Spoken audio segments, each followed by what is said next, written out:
I'm in the city of Flores, Guatemala, embarking on a quest to find the tombs of the lost Maya snake kings. Okay, guys, we are leaving. Anybody who wants to go to the jungle, get in a helicopter. And find out why their empire mysteriously collapsed. They may have ruled at a place called El Mirador, a ruined city so remote we're chartering twin helicopters to reach the site, and its lead archaeologist, Dr. Richard Hansen. From here all the way up into Mexico to the north, there's just nothing. Inside these jungles, there are no roads or cities or people, except the ancient cities of the Maya. North of Flores is a massive protected zone known as the Mayan Biosphere Reserve. It spans more than 8,000 square miles, and at its heart, a gigantic depression ringed by limestone hills known as the Mirador Basin. Inside, a rainforest filled with swamps, jaguars, crocodiles, and the city of El Mirador. We are officially in the middle of nowhere. This is crazy. You went down out here and found yourself on the ground, you'd be done for. Both choppers race onward, and after nearly 30 minutes of soaring over an ocean of green, we approach the coordinates of the site. There is El Mirador. You can see it rising up above the canopy, a couple of bumps on the horizon. Soon, we realize those bumps are buildings, massive pyramids and temples rising up from the forest floor. Holy, it is dense out here. I was expecting some clearings, you know, big open areas. This place is just engulfed by jungle. We're coming into land somewhere.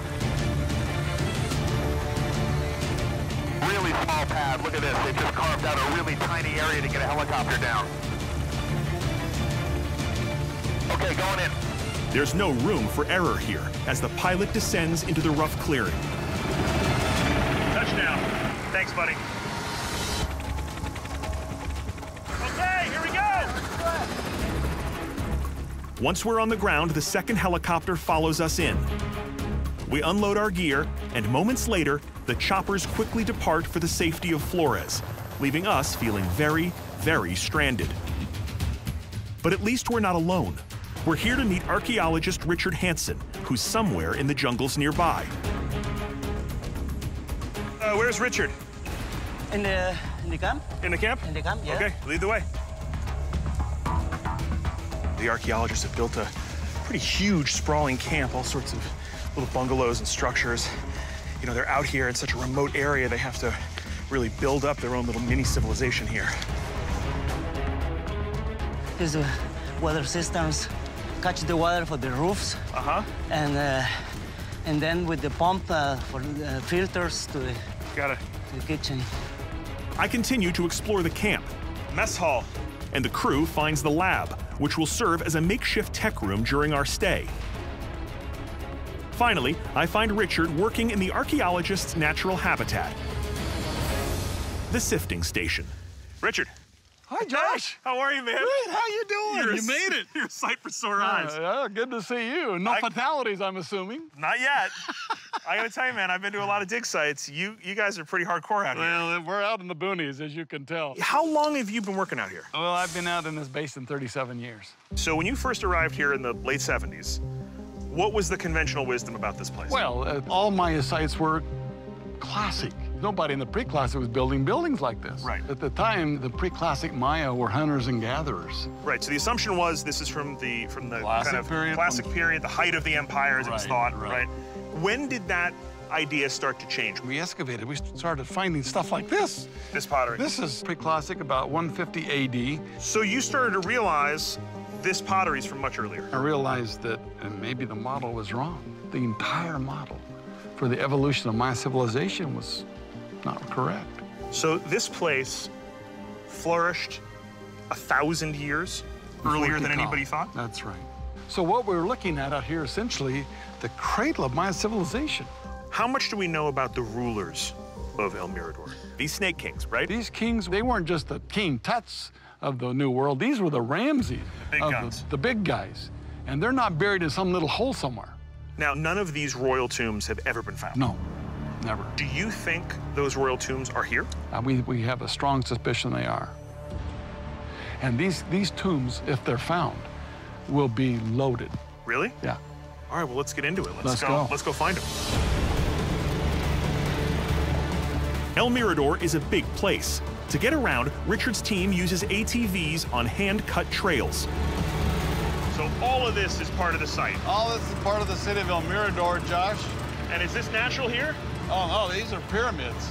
All these are pyramids? These are big, big buildings here. Massive big buildings. I'm absolutely stunned. Beneath what look like overgrown hills, Richard and his team have uncovered soaring temples, towering staircases, and ceremonial buildings. And they're everywhere. So how many of these buildings are there total in El Mirador? Well, we're still counting, but we're numbering in the tens of thousands. Tens of thousands? Yes, oh yeah. Get out of town. Oh, it's unbelievable. It's hard to even comprehend. We're driving through more than 500 square miles of ruins and a city with a footprint larger than Los Angeles. Okay, so where are we in the city now? We're on the great central plaza of the city. We're on a plaza? On a plaza. Oh, this is all artificial. Wait, if you strip away all these trees? You're on a cement floor. What do you mean cement? Like actually cement? Lime plaster. So all of their plazas, all of these areas, they were plastered? They were paved. They were paved? This whole city was paved. All of it? All of it. Every inch of El Mirador, from pyramids to pathways, was once stripped of trees and covered in smooth lime plaster. An urban metropolis and the largest ancient city in the Western Hemisphere. And why do you think they wanted it all paved? Because it was more functional or because it was prettier? It was pretty and it was functional, but it allowed them to capture water. All cities need water to survive, but El Mirador was built far from any river or lake. So what's it doing out here? Richard has a good idea. There's a secret to that, and that is these ancient swamps. Okay. Why do you want to build a big city next to a swamp? Because you have that mud. There was mud that they were harvesting out of the bottom of those marshes, and it gave them incredible agricultural capability. So super mud. Super mud. That was the economic engine of this whole system. The nutrient-rich mud here allowed the pre-classic Maya to grow crops like crazy. But with no source of drinkable water, they had to innovate. So they devised water collection systems, pools, plazas, reservoirs, dams, waterfalls. Wow. They had it all. Got it. Wow. So really sophisticated.